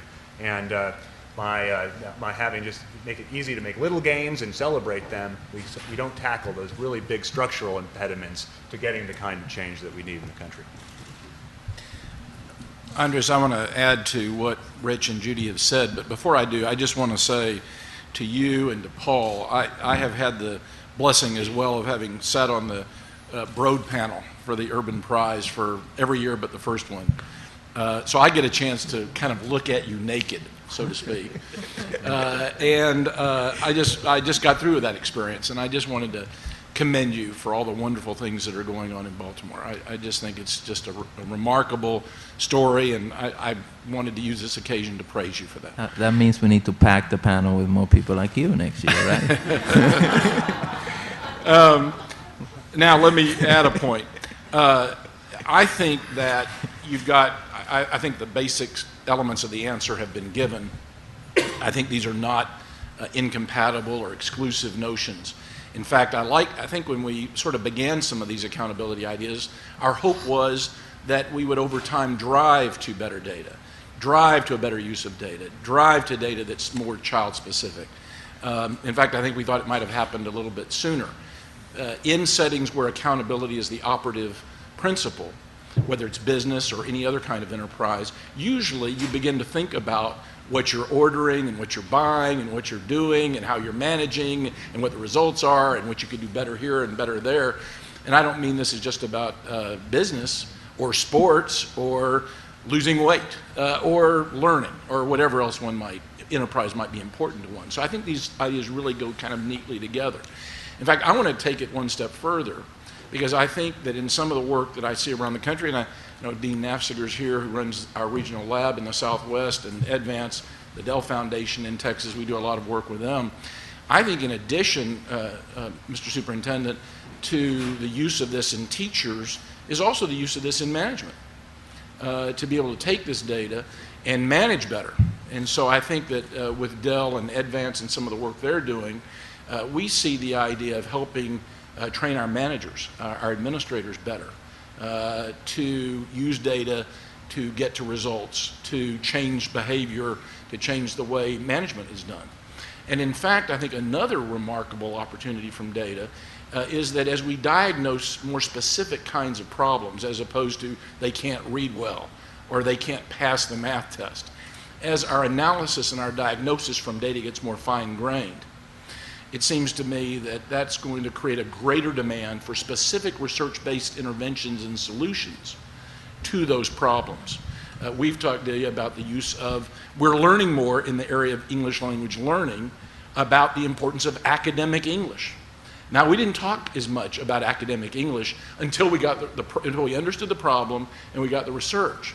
And now we're beginning to understand really how to go to it much deeper. One of the things I like about the Advanced Dell project in Texas is they're trying then, once the diagnosis is done, to tie the principal and teacher to research-based not just teachers talking to teachers, which is a very important thing to do, but getting for teachers and administrators their hands instantly on the best research in the field about the intervention that would work for that student with those kinds of problems. So I think this data, if you want to call it data accountability, I wish we didn't. I don't want to distinguish here among these. One kind of way of measuring leads us to a certain, the better way to answer your question is that measuring and rating and evaluating and have a sense of having a specific sense of our success and our failure drives us to solutions. And I think that the kinds of solutions we're beginning to look at are just phenomenally, the potential is phenomenally great. Thank you. I'm going to actually change the rules a little bit because the questions we're asking are so deep and good, I think, that they're taking a little longer. So I'm going to ask each commissioner to ask one question, and then if there's time, we'll come back around. How's that? No, that's not. No, Thank that's you. actually. I don't accept the new criteria. But I'm the chair. I'll ask Paul, but I wanted everybody to answer this because we've left out. We can all agree that accountability is a great thing. It's working, hopefully.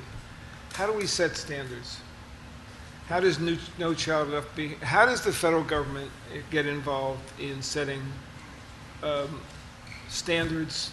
Paul, you talked about benchmarking that we can use other than every 2 years take the 4th and 8th grade test in math and reading as our gold standard. What can the law do to incent setting the right standards, since we're all racing apparently to the bottom as it relates to standards, or at least that's what some people think? Paul? I think the federal government needs to set national standards. How they go about doing that, interacting with industry, universities, et cetera, how they develop that is not something I'm really an expert in. I mean, I've always had a comfort level with the standards that I've operated under, both in Illinois and in Pennsylvania, and obviously here in New Orleans, where I like to think that the standards are pretty high and pretty rigorous. For me, it's never been the issue of setting standards. In fact, I'm not even uncomfortable with states coming in and modifying their own standards. Let the federal government set the standards, and then let the states go beyond those standards if they elect to do so. Certainly, Louisiana, to a certain extent, has done that. But for me, I think the key, we're talking about assessments and assessment systems and consequential accountability. I mean, the key is making sure that the instruction is not only aligned to the standards, but the day-to-day instruction is moving down a track where if kids are falling behind, you're providing the appropriate interventions. And so I believe that while I don't think it's difficult, I believe in national standards. I think the federal government should issue national standards. I think states should then have the ability to go beyond those standards. But I also think that as we're talking about setting standards and having consequences for poor performance, as we talk about making changes to the assessment systems like value-added assessment or teacher assessments based on teacher performance, the further the assessment system distances itself from what is locally happening in that classroom, and the degree to which the assessment system delays getting the teachers the relevant information, I think does damage. I believe in the perfect world, and I'm the person who back in 1995 decided to end social promotion and do high-stakes testing. I would test the basic skills. You remember, people thought that we were lobotomizing teachers in that process. Those were the primitive days of school reform. But I believe that any revamping of the assessment systems, if Race to the Top wants to promote real reform at the local level, then they're going to try to incent or coerce or push states and their local school districts to create a type of data-driven instructional system that can give local schools regular data through the benchmarking system so that they can identify children who are struggling, so that they can do interventions early, and identify teachers that are struggling so that they could provide those teachers with those critical supports. And if those benchmarks are aligned to the state standards, all the better. I also think that that even on the high-stakes testing issue, when I talk about making assessment systems more local, I mean more local to the courses. Because what is the relevance of individual courses when your sophomore year you're going to take a graduate exit exam and you failed that graduate exit exam? then you're going to live in fear for the next year or two until you take the test again or you retake the test.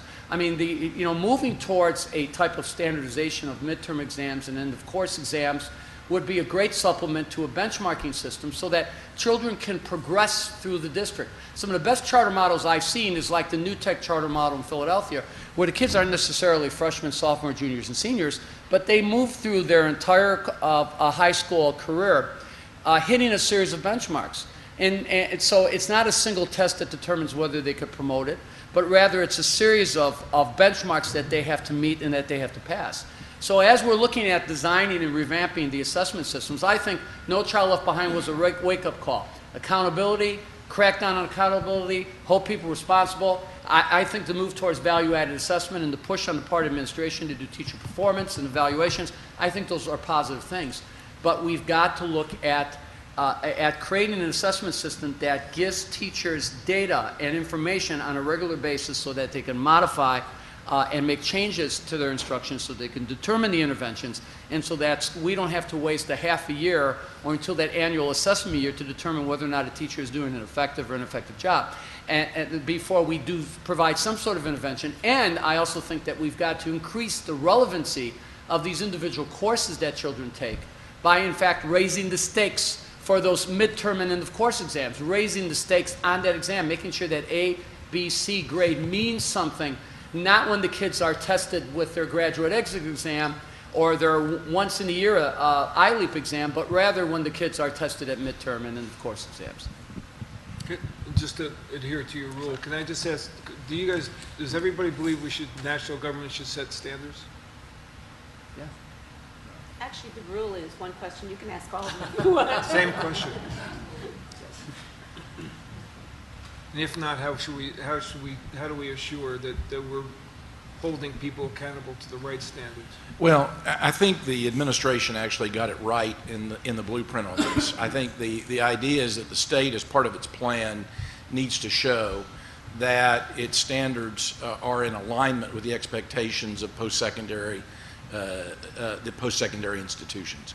I think that if that's done in a robust way, Phil, I think that we won't have national standards.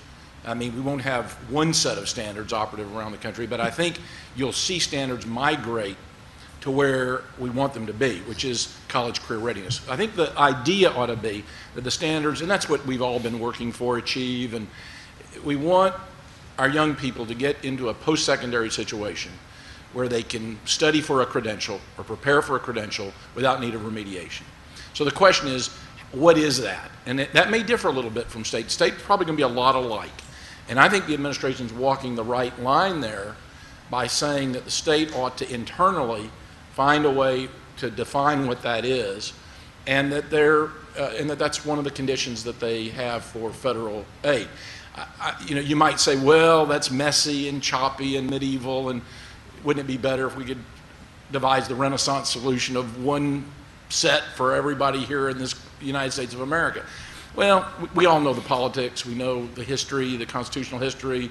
93% of the freight is paid at the state and local level. So I think that their proposal actually is the right way to continue to drive us. There are other things we've done in the past that are driving us. This discussion about common standards is driving us. But I think that the proposal they have for that internal synchronizing K-12 and post-secondary is probably the right way to go. I don't differ with Sandy to any great extent.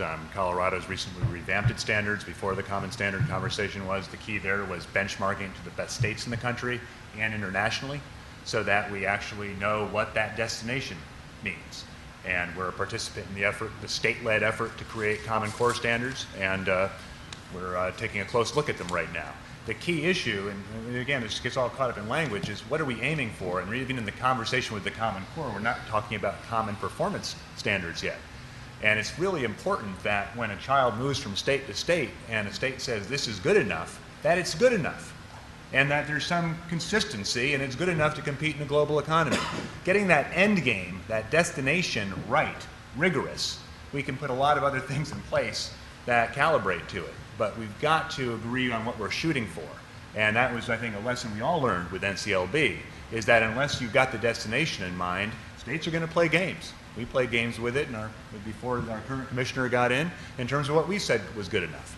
And we've got to make sure that when we say a child is on track, that they're actually on track to something that's going to allow them to have a very wonderful life in this country, and we think that's college and career readiness.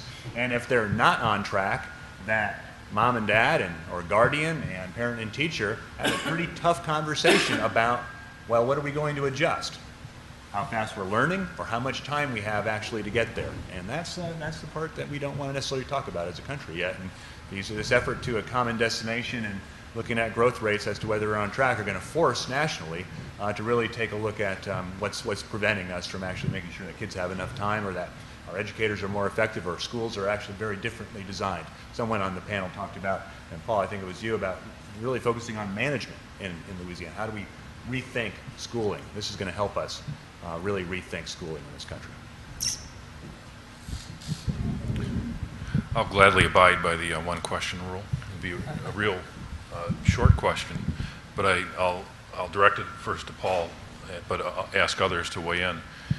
The original NCLB, current NCLB, really has 3 forms of consequences: choice, tutoring, and restructuring. As someone who has run 3 school systems, what forms of consequences do you think the federal government should continue to mandate, and in what circumstances? I think there should be a diversity of interventions, whether it's expanding school choice, chartering, transforming, restructuring, reorganization. I don't think that there's one specific form of intervention or of reconstitution that should be required. I mean, as you know, obviously in Philadelphia, we were able to charter and privatize about a third of our schools, and despite it being a very tough union town, and obviously New Orleans has been like paradise here being able to do that. But I think what we need to do is we need to remove, the federal government needs to make sure that every state has removed the institutional constraints on your ability to do all of these forms of intervention. I mean, there are some interventions for failing schools. Some schools can be transformed through transformation, restructuring, replacing the principal, replacing the staff. Other schools can be transformed through mandating certain things, and in fact keeping the existing staff intact. I mean, my experience in Philadelphia was that many of our schools that were not making AYP showed dramatic improvement just by mandating that all the schools use a data-driven instructional management system and use kind of a TAP-like local school leadership model. That, you know, there was an 8-fold increase in the number of schools making AYP, and these were not necessarily charter schools. On the other hand, you know, being able to create a process like we have in New Orleans under the superintendent's leadership, whereby every year you can solicit best practice school models, existing schools that want to replicate, like the KIPP schools, or in Philadelphia, like Mastery Charter, that went from 1 charter high school to 4 charter high schools, all performing outstanding work. Or for that matter, bringing private providers in, or university partners in, or soliciting new charter school providers, so that you always have a ready-made group to come in and to take over a failing school. I mean, giving schools the latitude to be able to do that without constraint, I think creates a dynamic. Now here in New Orleans, the Recovery School District, we still have struggling schools. Most of the schools we took were failing schools. The majority of the schools have shown significant improvement. All but a few have actually improved. But through this process of continually identifying in RFP new school providers, what we've been able to do is every year we take our 3 or 4 lowest schools, and in fact we put them under new leadership, or we restructure them, or we reconstitute them, so far with a great degree of success. Now, does that contribute to local school instability? I submit to you that when schools are failing, that's local school instability, and that the ability to have the flexibility to restructure those schools if they continue to fail, and having the full latitude to do so, is something that I think works and is effective, and that every state should enjoy. So I hope I've answered your question. I just want to spend one more minute on the points I made in my remarks, because I think you're hitting it really hard on the issue that we need to address. And again, I hit the administration pretty hard in my remarks, but I want to say something positive about them. I think that the idea that these can be differentiated by where the school is in the ratings and bringing the state into the ratings, I think, is a very sound decision that they've made. We actually talked about a bottom 10%. I know Townsend's here. We talked about a bottom 10% back in when we were negotiating No Child Left Behind. So the idea of having a 5% in the bottom category and another 5% on Warren, I think is a pretty good idea. The idea of limiting the options to the tougher ones for those schools, I think is a good idea. As I suggested in my remarks, I think there ought to be guaranteed choice for parents in those bottom 5% as well. That means there's a place in another school. You get to the bottom of that group, you get into that group, the parent has the option before the school year starts. I mean, there's no excuse anymore where the notice comes out 2 weeks after school starts. Part of the condition for federal aid is every parent in those schools has another public school, an effective public school to go to, and everyone has the access to quality supplemental services. So I think that ought to be part of it. Now, in return, it seems to me the state and the districts ought to get more flexibility with the other 90%. But as I said, and this is a critical distinction. The federal government, the tradition of ESEA is that the federal government has an interest in disadvantaged students. So where disadvantaged students are not doing well, there needs to be a notion of AYP. That is to say that there's some identification, as Judy was talking about, some not making AYP. And then it seems to me that the state ought to enter into its plan, submitting its plan to be approved, a discussion of what the consequences are, what its proposed consequences ought to be for those schools and for those students, for those subgroups. And that ought to be a peer review process in which the federal government simply expects that the consequences are robust, research-based, responsive, the kind that we've been talking about here. So the federal government as an investor, as a stakeholder in disadvantaged students, has the right in those other 90% to say, we expect them to be solid and robust and administered effectively, and that's what you have to submit to us as part of your plan. But the state would have much more flexibility, and the superintendent would have much more flexibility, as would local superintendents, in it not being from school improvement to corrective action to restructuring. That it can be a much more robust blend of what the state might want to do, as long as the federal government, in that negotiation, in the approval process, understands it to be a robust and effective system. That'd be the trade-off on consequences that I think might be make for a very effective new ESEA. I'd like to comment. I indicated that I do believe that public consequences did have an impact in our district. However, we are 8 years down the road.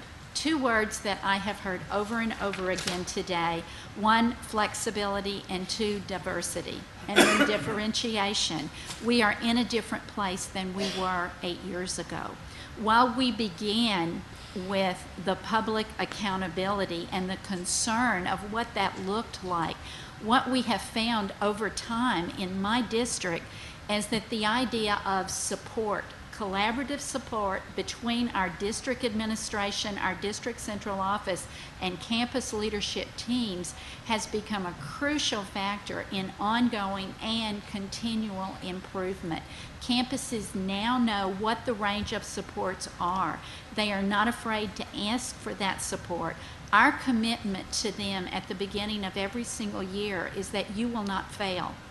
We will not allow your campus to fail. We will partner with you in whatever level of support is required to ensure that you do not fail. And all of the other consequences have been employed. The removal of administrators, the removal of certain groups of staff from a campus. Over time, we have found that those consequences, which are hammers, have needed to be used less and less. But I would definitely support the idea of flexibility and diversity in terms of looking at consequences in the accountability system. If time allows, I'd love to kind of take this question and answer the previous three all together. And I think what was just brought up is that what has changed between 2002 and 2010 has been the capacity of our education system to literally tailor education to individuals. And that changes everything, including the consequences. That all of a sudden, we now have longitudinal data systems, which means we can follow individual students over time. We can get those interventions to happen in third grade rather than realizing, oh, we failed that kid because he didn't walk across the stage and get his diploma. We should take, and I want to give a picture because I think pictures are worth 1,000 words. My most important job is not to be executive director of the data quality campaign. I'm a mom of 2 kids, just coming out of parent-teacher conference life, like many of you probably just went through. And I want to give my vision of how a personalized data system works at the parent level, but then also it can be applied to fill in, as you're listening to this, what it looks like as a district superintendent talking to principals in a room once they've gotten their report cards. So we're looking at my child's report card. Instead of getting a mimeograph sheet, which I got with literally handwritten sheets, don't go back and tell my administrators in my district I'm talking about this. I got my little sheet where it was filled in by hand still in my district. And it has no context, no information, a lot of S's and D's and things for developing and secure.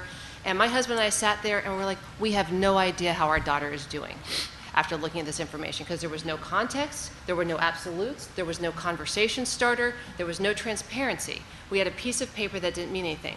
Let me tell you the vision that I have.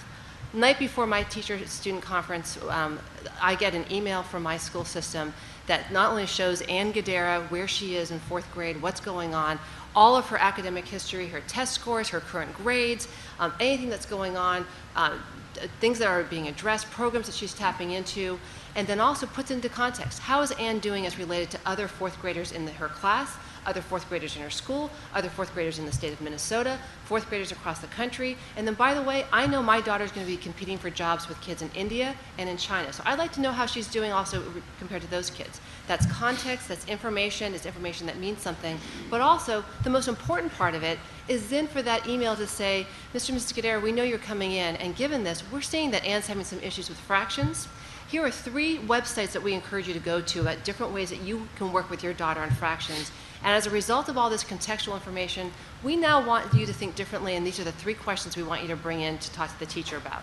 I'd love the teacher to get the same exact email that night and then go through the whole thing and have a picture of the data. And what that does is it changes the conversation that I'm going to go in and have with the teacher the next day, because all of a sudden we've had information not in a vacuum and not in some place that nobody understands what it means, but it's information in context, in relation to something, with an absolute study, but also with what does she need to do? My number 1 question is my daughter on track to have the maximum number of opportunities when she leaves high school? And that's a conversation that we now have the data system that I can know that as a parent. The teacher can know that as a teacher. The superintendent should know that for every single child, because they need to know the names and put it on individual kids. So the question about consequences are, how do you then take that and then go into the research base as well and say, given that this school is failing, what do we know in schools that have been in this situation before that we need to change, and what are the consequences that have worked?